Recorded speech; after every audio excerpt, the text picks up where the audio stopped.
me ouvir? Professor. Pelo menos eu. Beleza, tudo bem, então. É porque Professor, eu, só eu tô quero com... pontuar aqui, nada a ver, mas só quero pontuar que na hora que o senhor deu bom dia, eu derrubei a panela. Achei coincidência muito estranha, mas eu só queria jogar aqui. Eita, Antônio. Mas todos sobreviveram, inclusive a panela. Vamos lá. Eita, Antônio.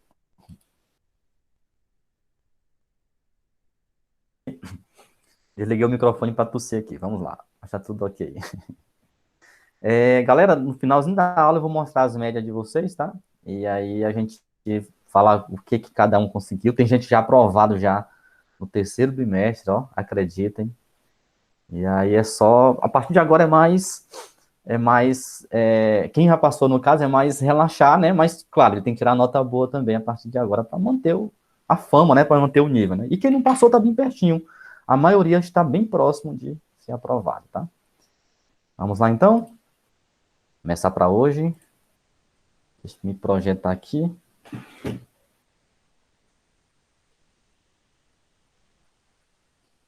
Vamos lá, vamos lá.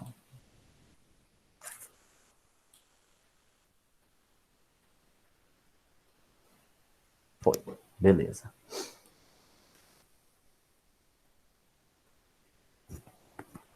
Na nossa última aula, a gente fechou uma espécie de dois terços, tá? O dois terços da aula. Como eu falei para vocês no decorrer nossas aulas, a nossa aula foi dividida em três partes, tá?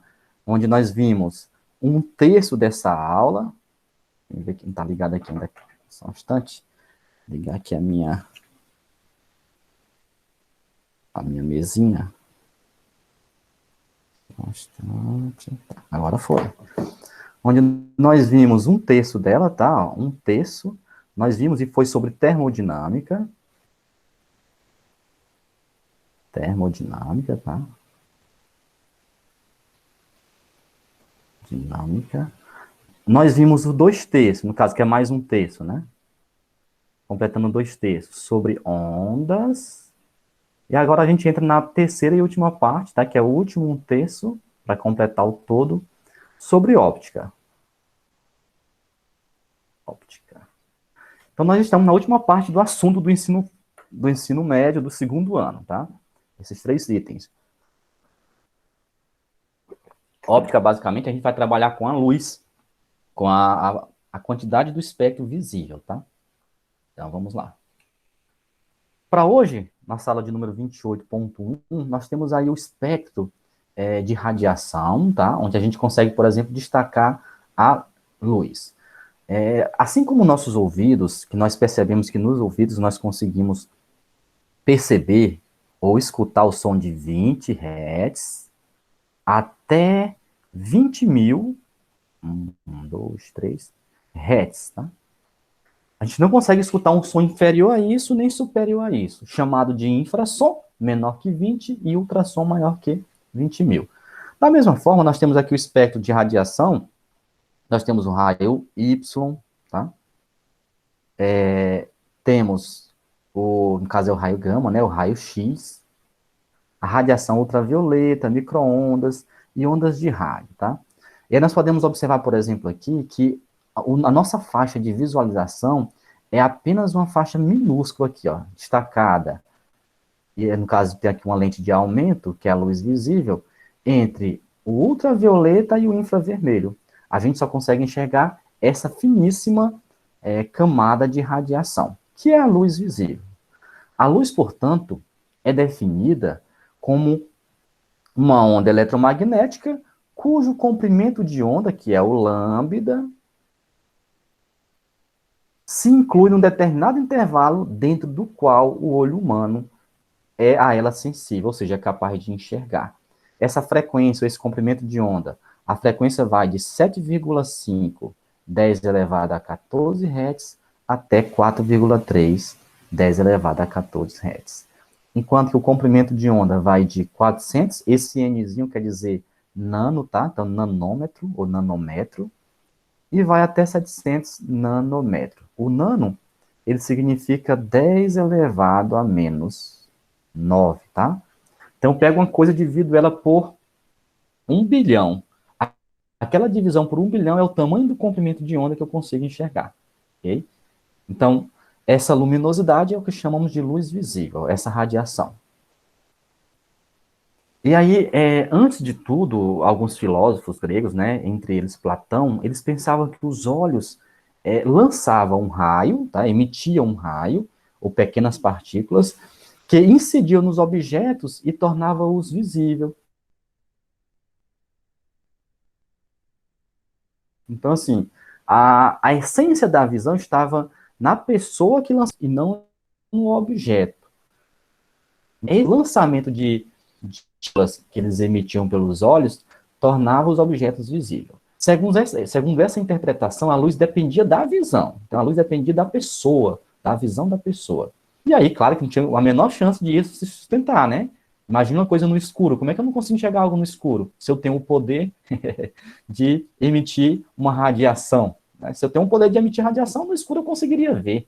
Então, não tinha a menor chance disso ir para frente. Só que, por incrível que pareça, somente ou no século XVII, essa questão começou a avançar, devido aos estudos de Isaac Newton, sempre eles, né? Na nossa matéria de física, a gente vê muito o Galileu, né?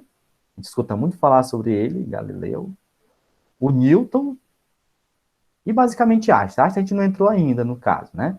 Mas basicamente esses três.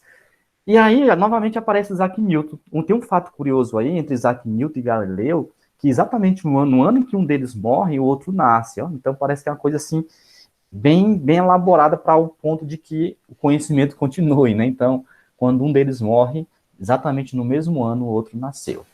E aí, Isaac Newton, no século XVII, ele explicou que quando enxergamos um corpo, é porque ele envia partículas aos nossos olhos, ou seja, diferentemente do que se pensava, que nós que enviávamos partículas, é exatamente o contrário, Isaac Newton deduziu.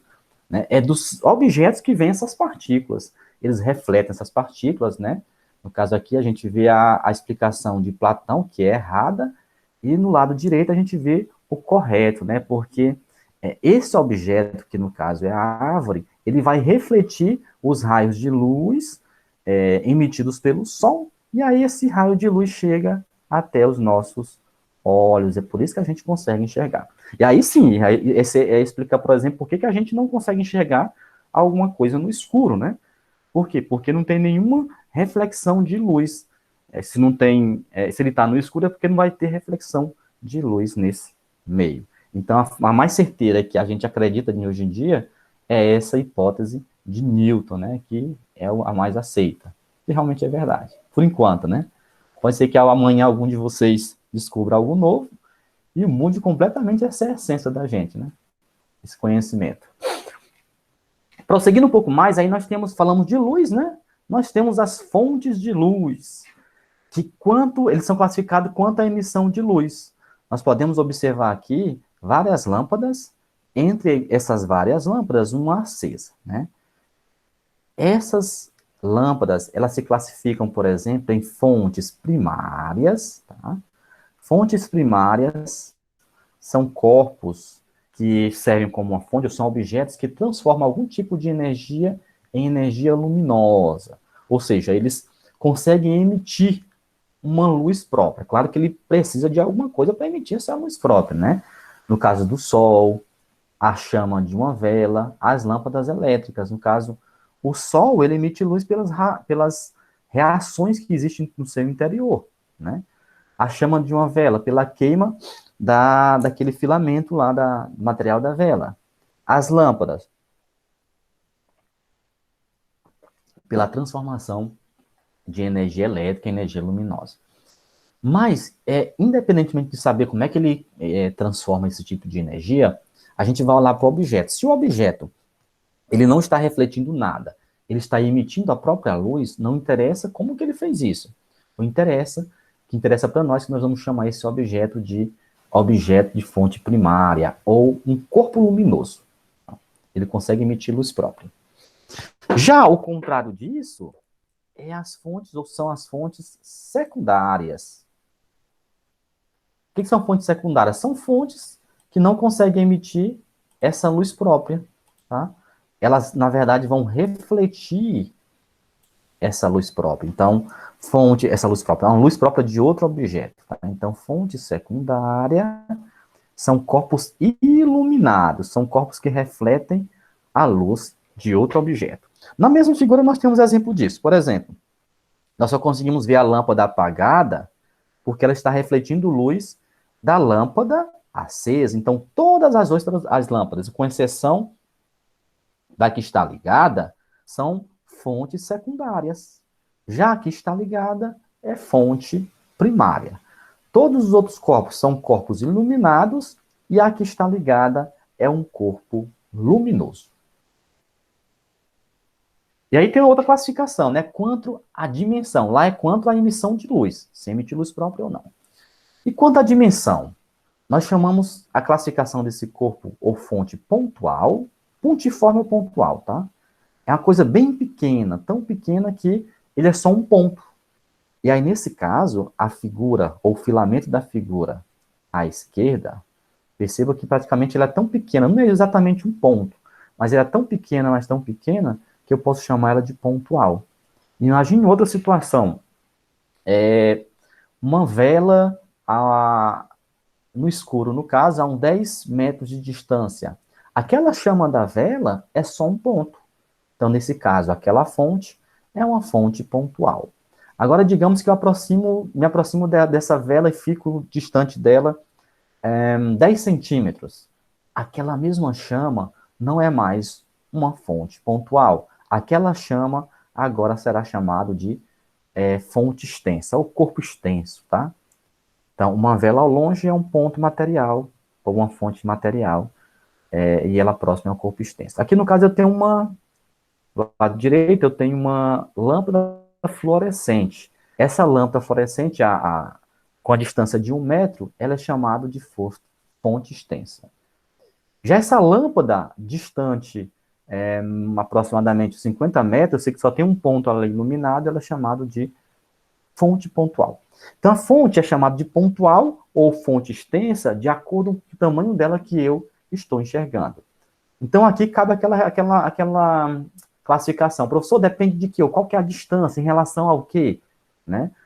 Uma lâmpada acesa em relação a uma distância de 50 metros é um ponto, chamado de pontual. A mesma lâmpada acesa, distante 1 metro, é uma fonte extensa, tá? Ok? Depende do tamanho que eu estou enxergando ela.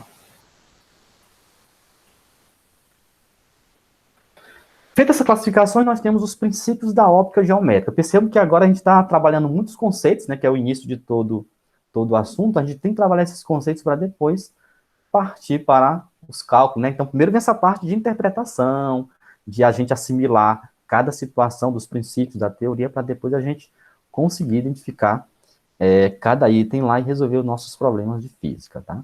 Eu lembro que meu professor sempre fala, né, é vivo, né? Professor Bosco de Imperatriz, que a física é um pouco de português e de matemática também, mas tem muita interpretação, tem muito português. Inclusive, ele fala que é mais português do que matemática. Então, nós estamos nessa parte ainda de interpretar. Tá? E aí nós temos os princípios da óptica geométrica, que basicamente são 3. Tá? O primeiro, cadê o pontinho aqui? O primeiro diz o seguinte: princípio da propagação retilínea. E é o que ele diz para nós?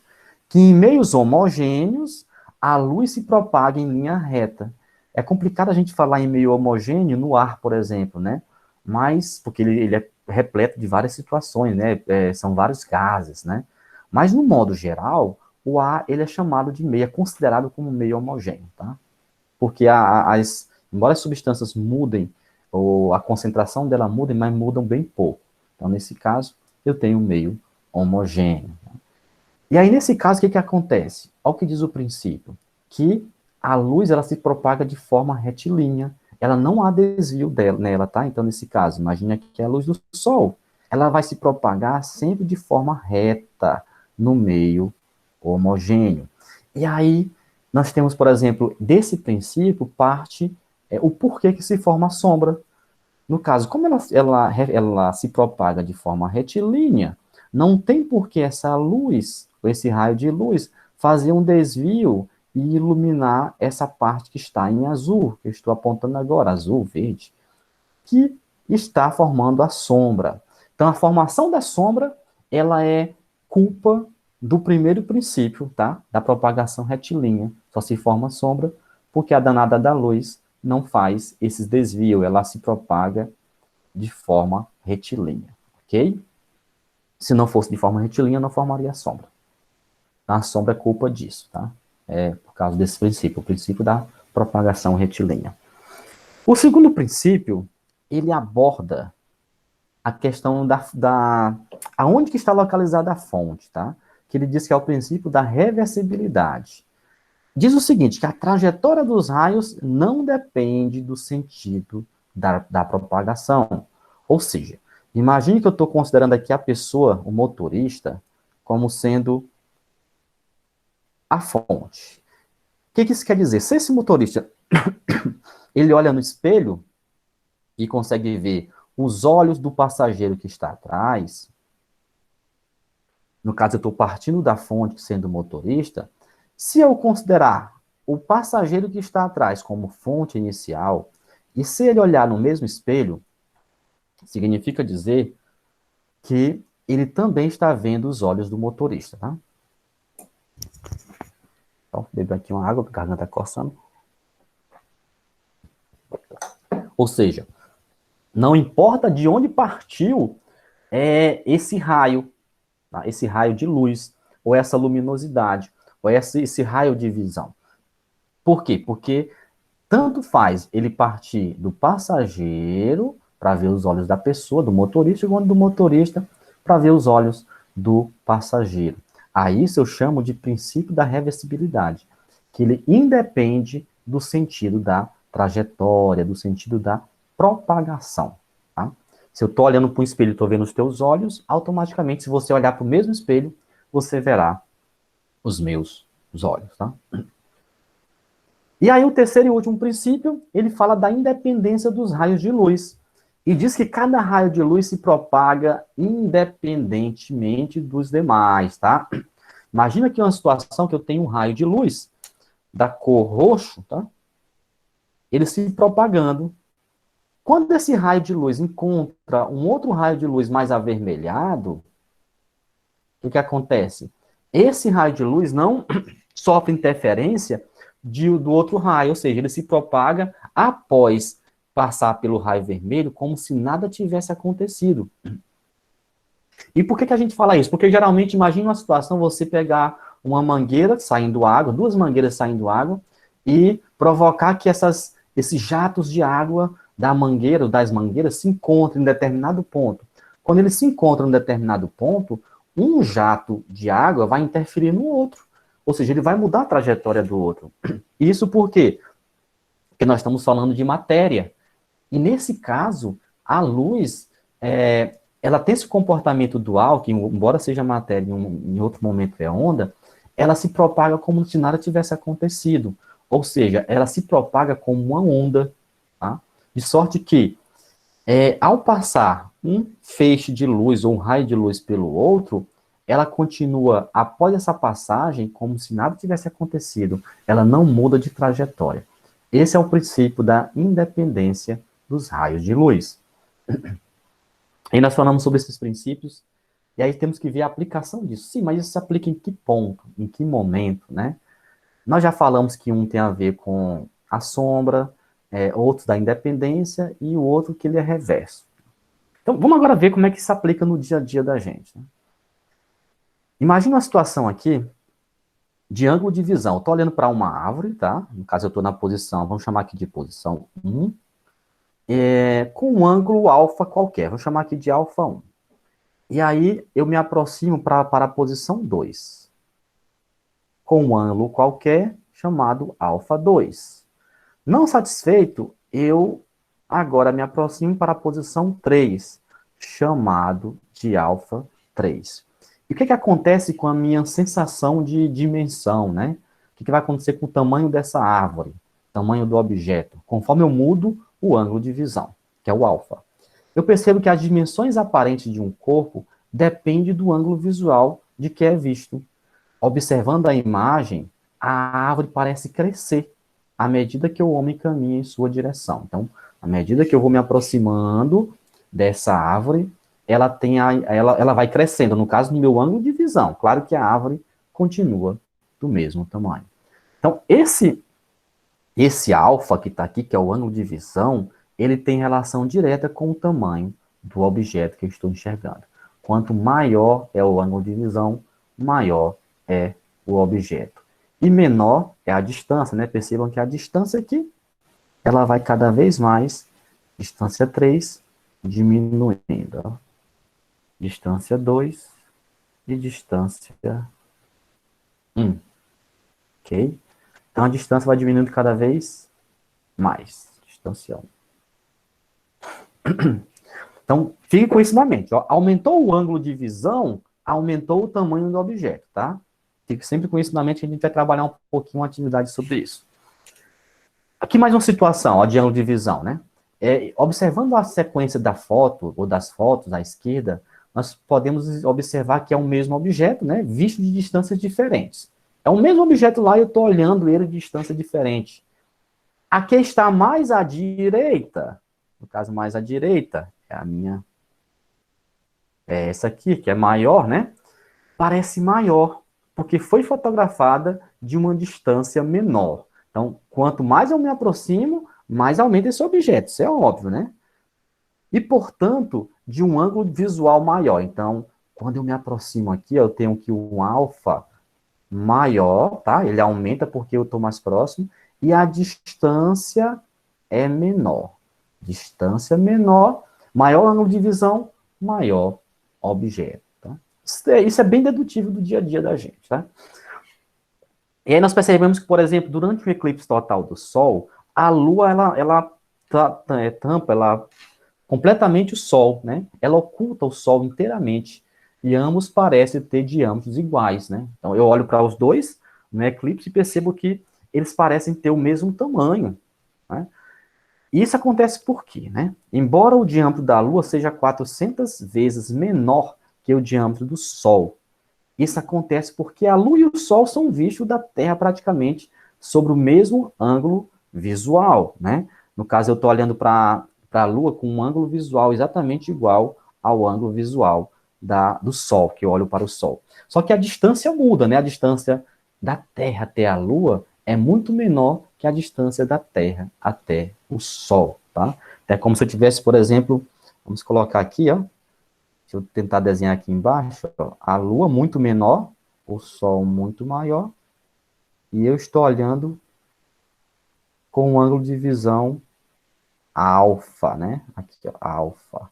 Então, o ângulo é o mesmo, só que os objetos têm tamanhos diferentes, tá?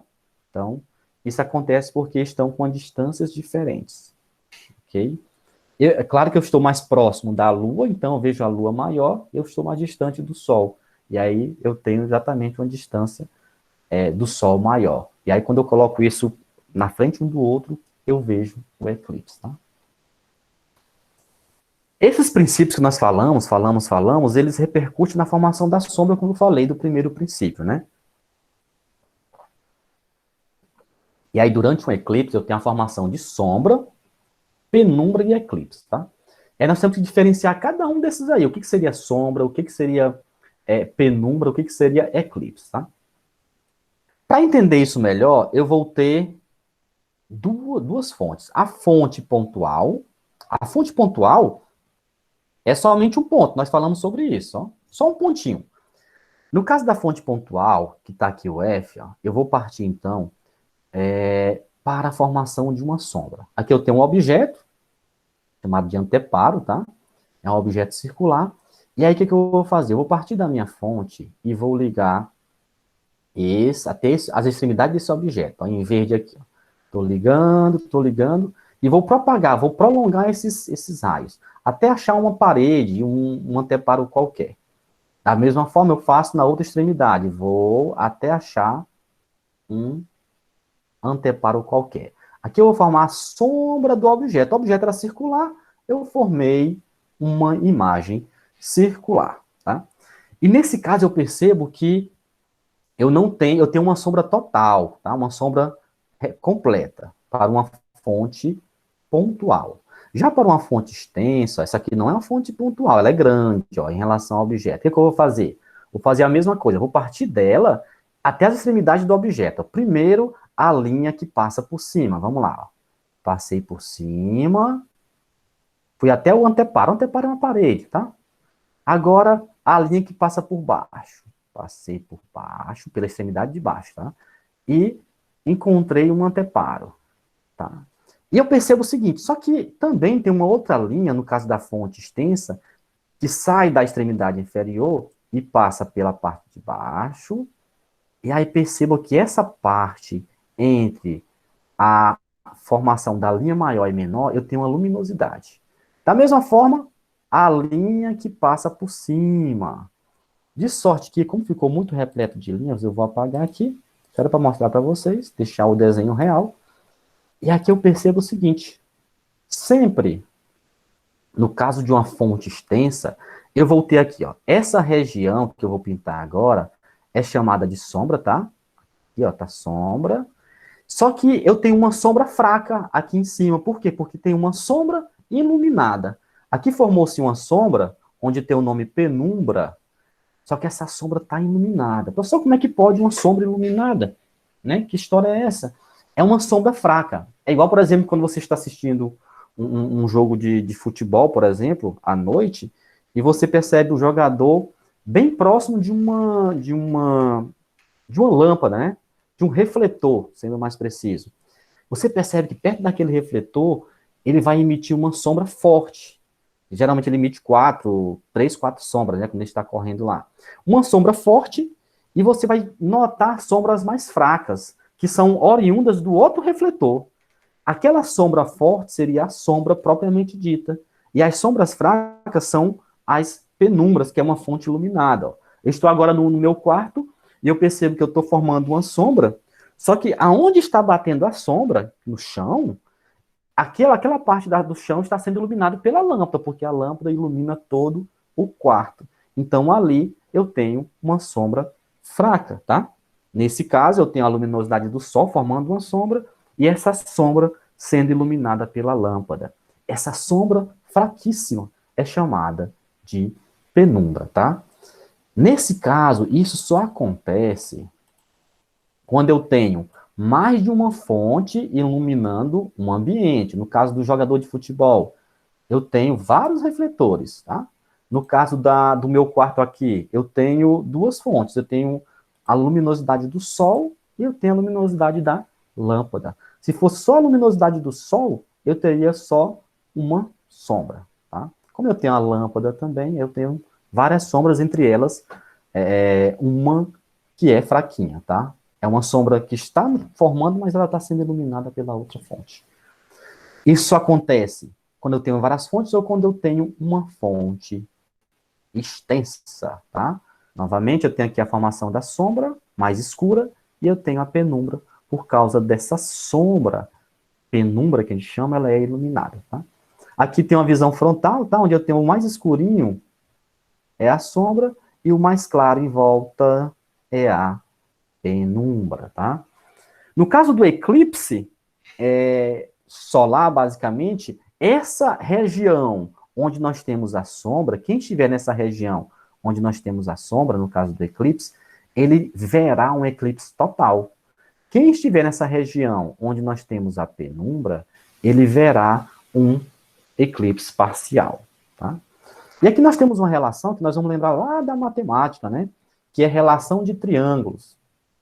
Onde eu tenho aqui, nesse caso da esquerda, a formação de dois triângulos. Eu tenho uma fonte, deixa eu desenhar aqui embaixo, eu tenho essa fonte formando, vai ficar bem retinho, tá? Não vai. Formando um triângulo maior, onde aqui é 2, está lá em cima, tá? E tem ela formando um triângulo menor, onde aqui eu vou chamar de X, ó.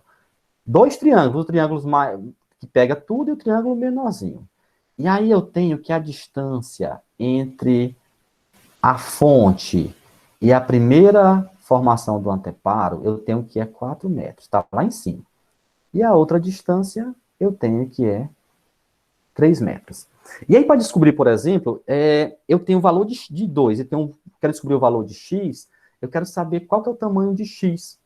Aí eu vou trabalhar com relação de triângulos semelhantes, onde eu pego o tamanho, no caso, a altura de x, ó, x, dividido pela distância da fonte até x, que é 4. Que é 4. Agora eu pego, como eu peguei x sobre 4, eu vou pegar agora 2 sobre a distância da fonte até o 2, que no caso é 4 mais 3, que dá 7. Então eu peguei x sobre 4, 2 sobre 3. Aí, em matemática, a gente chama isso de razões de proporções, tá? Peguei duas razões, que é uma fração, e igualei com outra razão, então é chamado de razões de proporções. E aí, como é que resolve isso, para descobrir o valor de x? Eu apenas faço o cruz credo, ó, x vezes 7 é 7, é 7x. 4 vezes 2, 8. Então, fica 4 vezes 2, 8, dividido por 7, para encontrar o valor de x. E isso equivale a 1,14 metros. Ou seja, o tamanho aqui do anteparo, ele vale 1,14 metros, tá? Uma outra situação, digamos que nós tenhamos aqui, deixa eu me apagar bem aqui novamente, a mesma aplicação, tá? Só utilizar o sol para isso, ó. Eita. Digamos que eu tenho aqui um prédio, vamos desenhar um prédio.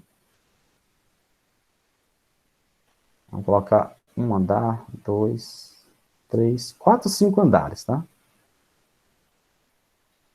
Um prédio de 5 andares.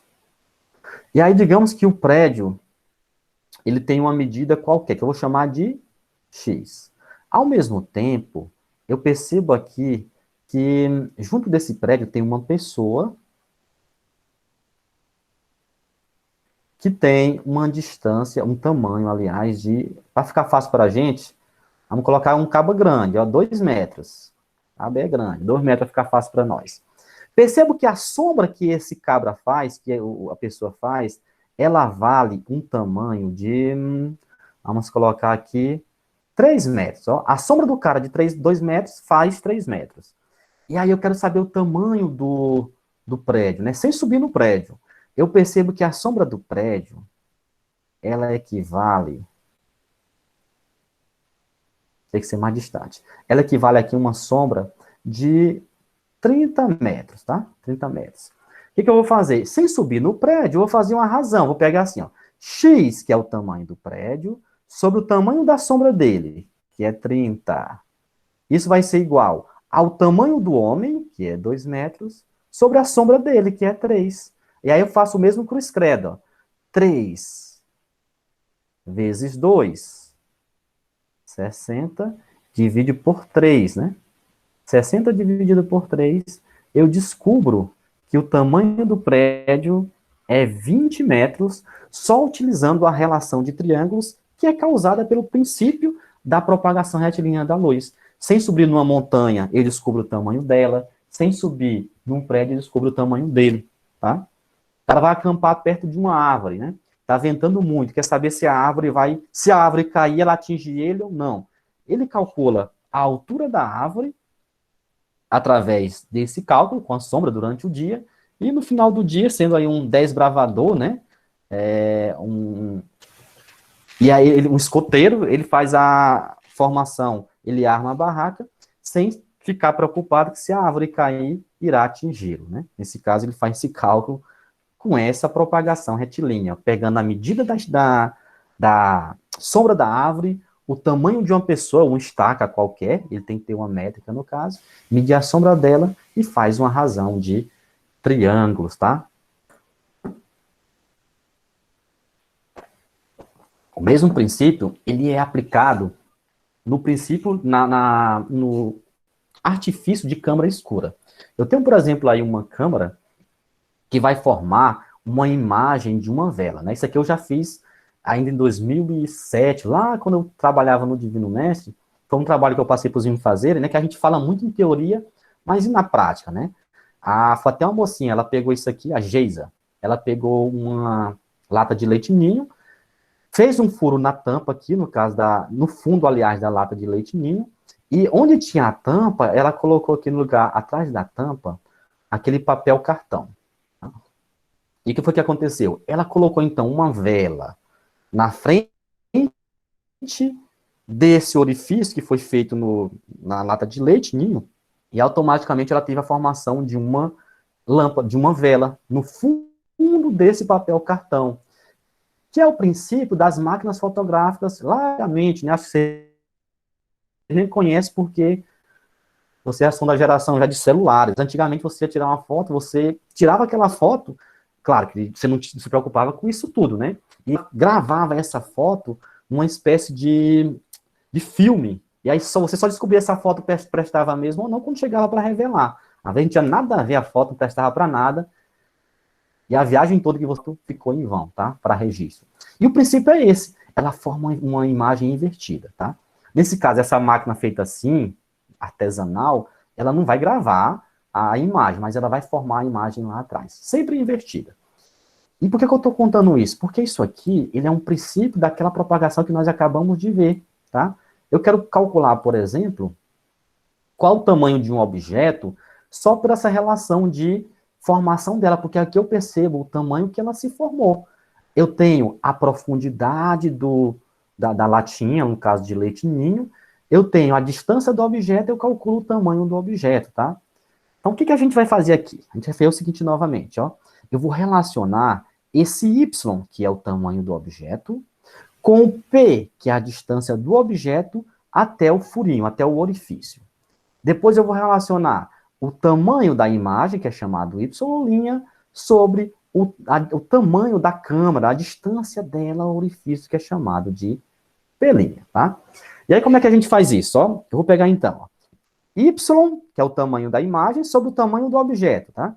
Y' sobre y. E o que mais? Vou pegar a distância da imagem, que é p' sobre p. Esse sinal de negativo, a gente vai ver mais na frente a explicação dele, mas já é adiantando para vocês que sempre eu uso o negativo quando eu tenho uma imagem invertida. Percebam aqui que a imagem está para cima e agora está para baixo. Aí isso eu chamo de imagem invertida. Aqui eu chamo de imagem direita. Direita podia ser esquerda, né? Mas não, é invertida, tá? Então, a minha equação, minha fórmula vai ser y', que é o tamanho da imagem, tá? Y', sobre y, que é o tamanho do objeto, igual a menos p', que é a distância da imagem, sobre p, que é a distância do objeto. Quando eu faço essa relação, eu consigo encontrar o tamanho que está faltando, no caso, o tamanho do objeto, tá? A gente vai agora aplicar isso lá nos nossos exemplos. Tá aqui, ó. Fala o seguinte para nós aqui, ó, primeiramente, ó. Antes de aplicar essa parte inicial, vamos falar sobre ângulo, né? São 3 exemplos. Eu vou passar um pouquinho do horário, tá? Eu vi aqui que é 11h33. Falei demais, ó. E aí, vamos passar um pouquinho, tá? Mas não se preocupe que a gente finaliza no máximo 11h45. Vamos lá. Uma criança se aproxima em linha reta do mastro da bandeira de 6 metros de altura, que fica em frente à escola, tá? Acho que tem essa figura aqui. Tem. Opa, tá aí. Tá aí a bandeira em frente à escola. E uma criança está se aproximando dela. Embora não tenha criança aí, nós vamos imaginar que ela está a 100 metros, 50 e 10. Sem levar em conta a altura da criança, eu vou desprezar a altura dela, determine de que ângulos visuais ela vê o mastro quando está à distância de... Ó, quando ela está a 100 metros, eu tenho o alfa 1. Tá aqui, ó, alfa 1. Quanto que vale esse alfa 1? Vamos calcular? O que eu vou fazer aqui, ó? Eu quero relacionar, galera, ó, esse tamanho da bandeira, tá, que eu conheço, e a distância. Eu quero relacionar, olha para a figura e percebo que eu tenho um triângulo, tá? E eu quero relacionar o cateto oposto com o cateto adjacente. Lá vem ele, ó. Achei que estava livre de matemática, né? Mas não, tá aqui o cabra falando em cateto e hipotenusa, né? Nesse caso, nós vamos lembrar nas nossas aulas de ensino fundamental, maior, né? Que falava sobre a tangente, o seno e o cosseno. Como eu quero relacionar o cateto oposto sobre o cateto adjacente, eu vou relacionar uma das três, tá? Eu poderia perguntar agora para um de vocês, mas como vai demorar um pouquinho de tempo, eu mesmo vou responder hoje, tá? Vocês estão livres de questionamentos hoje. A relação que leva em conta o oposto, que é o da frente, sobre o adjacente é a tangente, tá? Então, vou colocar assim, ó.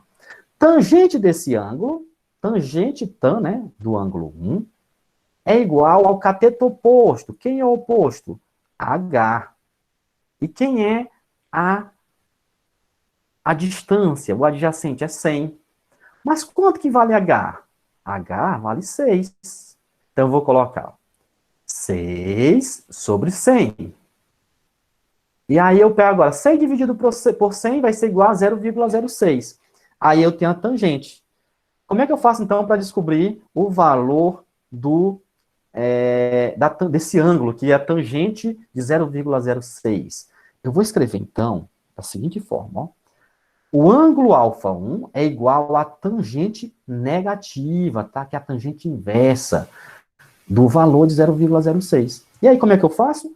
Vou lá na calculadora, deixa eu ver que tem como calcular a calculadora aqui, para nós.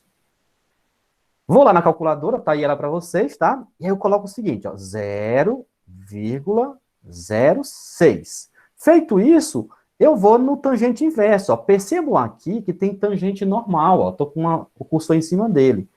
Como eu quero tangente inverso, eu vou lá no inv de inverso. Agora apareceu para mim, ó, tangente inverso. Vou clicar em cima dele e descubro o ângulo. O ângulo que eu quero é 3,43, tá? Eu volto para cá e coloco, meu ângulo é 3,43, tá? Graus, falta eu colocar graus aqui. Beleza? Pronto. Não satisfeito, eu estou me aproximando ainda mais. Estou em 100, agora eu vou me aproximar e chegar a 50. Chegando em 50, qual vai ser o valor desse danado aqui, ó, do α2? Mesma coisa. Tangente aqui, era ter colocado 2, vacilei. Esse negócio de copiar colar é complicado. A gente copia e não muda. Tangente de α2 é igual a h sobre 50. O h não muda. O h continua sendo 6. Então, 6 dividido por 50. 6 dividido por 50 é 0,12. Então, coloco, ó. α2 é igual a tangente inversa de 0,12. Feito isso, vou lá na calculadora e agora vou zerar aqui. Vou colocar 0,12 e vou calcular a tangente inversa. Não tem tangente aqui, vai em inversa. Encontrei 6,84, tá? É um pouquinho menor do que o dobro, né? O dobro seria 6,86, tá? Beleza? Letra C, ó, vou caminhando ainda mais, agora eu vou estar a 10 metros, estou chegando na escola. 10 metros, como é que fica? α3, tangente de α3, h sobre 10, o h não muda, o h é 6. 6 sobre 10 vai ser igual a 0,6, né? A gente pode pensar assim, professor, mas está na cara, professor, se 0,06, que está em cima, é 10 vezes menor do que o 0,6, então o ângulo tem que ser 10 vezes maior, ou seja, 34,3. A gente vai ver que não é bem assim, ó. Dá próximo, mas não dá exatamente igual. α3, tangente inversa de 0,6. Vamos calcular? Calculadora. Zerei aqui, ó. 0,6 inverso tangente. Dá 30,96. Ó. Perceba que não deu 10 vezes, ó. E pode se confundir e colocar na hora de uma prova, já que deu aqui uma décima parte, vai dar 10 vezes. Daria 34,3. E, infelizmente, era bom se fosse verdade, mas infelizmente não é. 30,96. Todos eles têm que ter o grau. Vacilei aqui. Podem tirar um ponto meu, viu? Não tem problema, não. Fica com 9. Tava com 10, fica com 9. Pior que eu perdi com 2 pontos já. Tô bem com 8. Beleza? Essa primeira situação aqui, ó, é isso. Vamos para o segundo exemplo, tá? São só 3. Estamos finalizando. São dados o diâmetro do Sol, chamado de ds, igual a 1,39, 10 elevado a 9. Vou anotar isso aí, ó. Olha lá. O diâmetro da Terra, 1,27, 10 elevado a 7. Anotei isso aí. O diâmetro da Lua, 3,38, 10 elevado a 6. Anotei. E o raio médio da órbita da Terra e da Lua em torno do Sol. Sendo que RS é igual a 150, 10 elevado a 11. Isso aqui, no caso, vai ser a distância do Sol até a Terra. Ele pede, então, para a gente construir os esquemas gráficos fora de escala. Pode ser fora de escala de sombra e penumbra. Vamos lá, ó. Eu tenho o RS igual a 1,5. Na letra A, eu tenho o Sol. Eu tenho o que mais? Eu tenho a Terra. Agora eu vou traçar raios que passem pela Terra, a partir do Sol. Tracei primeiro um por cima, outro por baixo.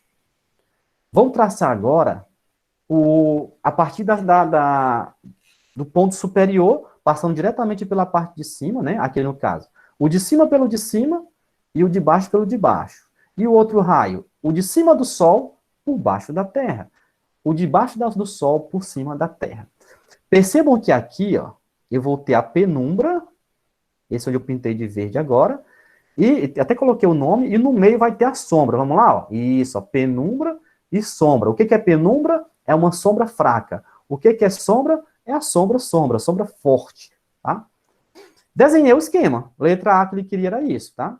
Só que ele quer o item 2 que fala assim, com base nesses esquemas, determine as alturas HT, que é da Terra e da Lua. Primeiro vamos da Terra, ó. Vamos traçar, então, as distâncias, tá? Eu tenho aqui, ó, que a distância do Sol até a Terra é chamada de RS. E HT vai ser a distância da Terra até o final da sua sombra, tá? Aí eu tenho o quê?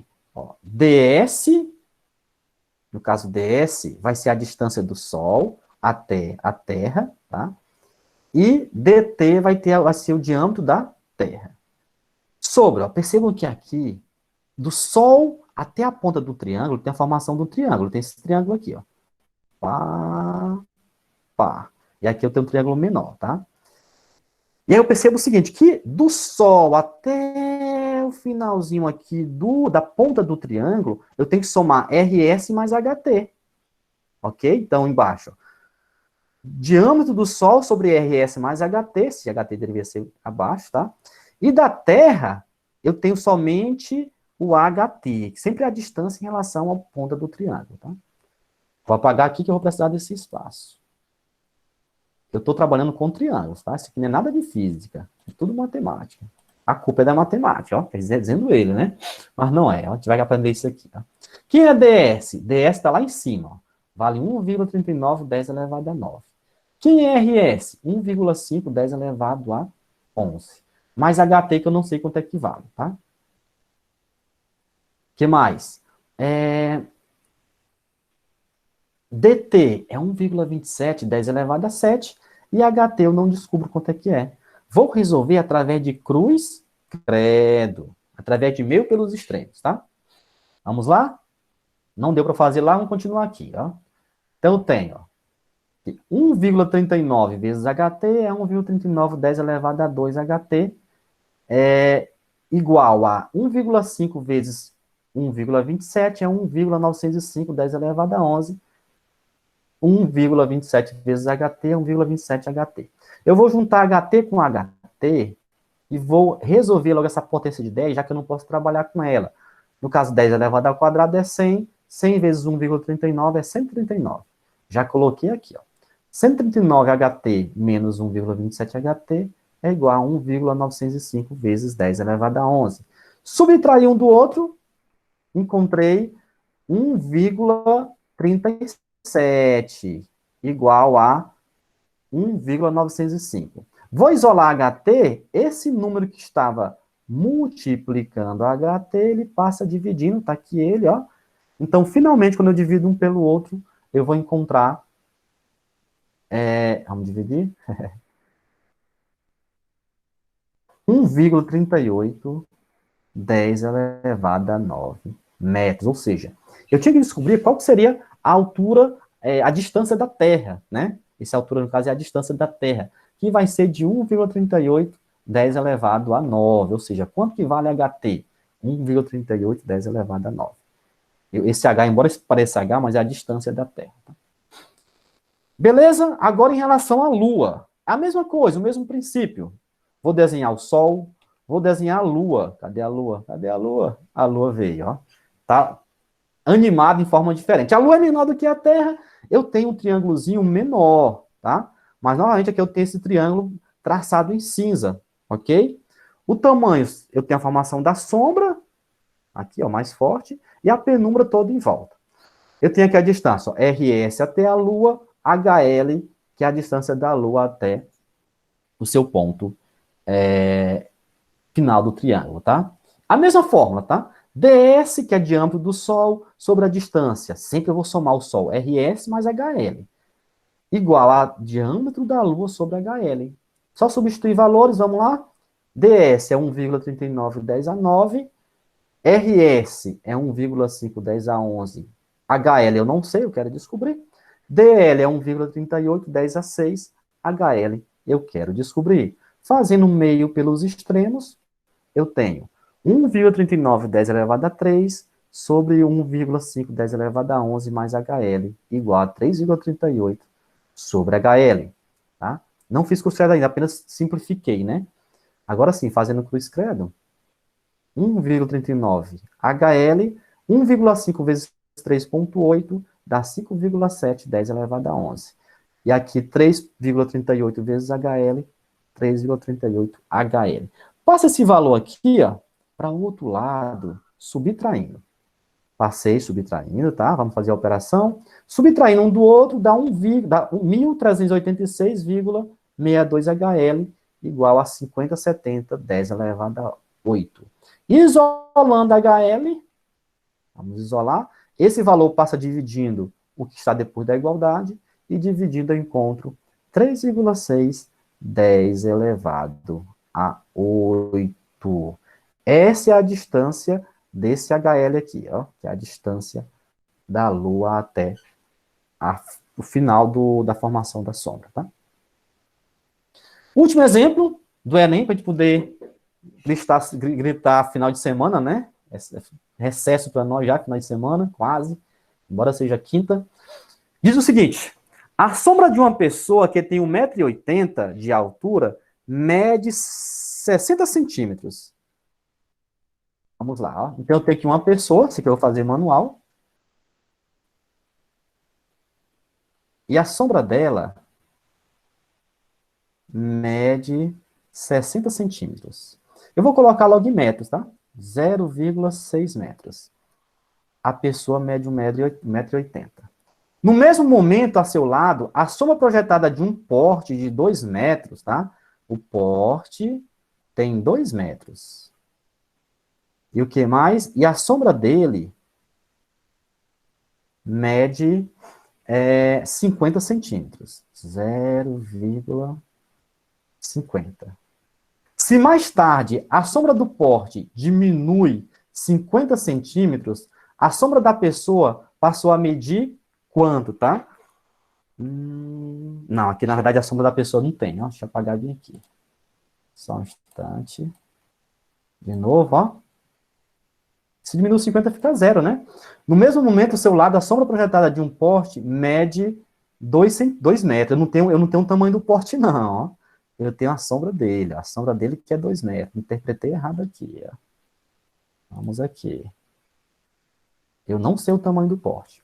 Se mais tarde a sombra do porte diminui 50 centímetros, a sombra da pessoa passa a medir quanto, tá? Eu tenho aqui X. Vou chamar o porte de X, tá? Mais tarde, a sombra da pessoa do porte vai estar 1,50. Então, qual que é a grande lance aqui? O primeiro passo é determinar o tamanho do porte, tá? Então, eu vou pegar assim, ó. 1,80 dividido por 0,6 é igual a X dividido por 2. Vamos fazer cruz credo, ó. Pam, pam. X vezes 0,60 é 0,6x igual. 2 vezes 1,80 vai dar o quê? 3,60. Isolando x, x é igual a 3,60 dividido por 0,6. X é igual a 6 metros. O tamanho do porte é 6 metros, tá? E aqui é o seguinte, eu tenho uma nova configuração. Eu tenho novamente a pessoa, que mede, que não vai mudar é em 1,80. E eu tenho o porte de 6 metros, que vai estar com uma sombra agora menor. A sombra menor agora do porte, ó, a sombra do porte diminui 50. Então, se diminui 50, agora ela vale 1,50. E a sombra da pessoa passou a medir o quê, tá? Nesse caso, a gente pode, de cara, eliminar os valores maiores, né? Ó, 90 vai estar fora da parada, 80 também. Vai ser um dos três chutes, ó. Então, faça o seguinte, chama aqui de X. Fica, então, ó. 1,80 dividido por X é igual a 6 dividido por 1,50. Fazendo cruz credo, ó. 6 vezes X, 6X, 6x. 1,80 vezes 1,5. Vamos lá na calculadora, né? Sou um filho de Deus também. 1,80 vezes 1,50. 2,70. Igual a 2,70. X vai ser igual a 2,70. 2,70 dividido por 6. Eu vou encontrar um valor aproximado.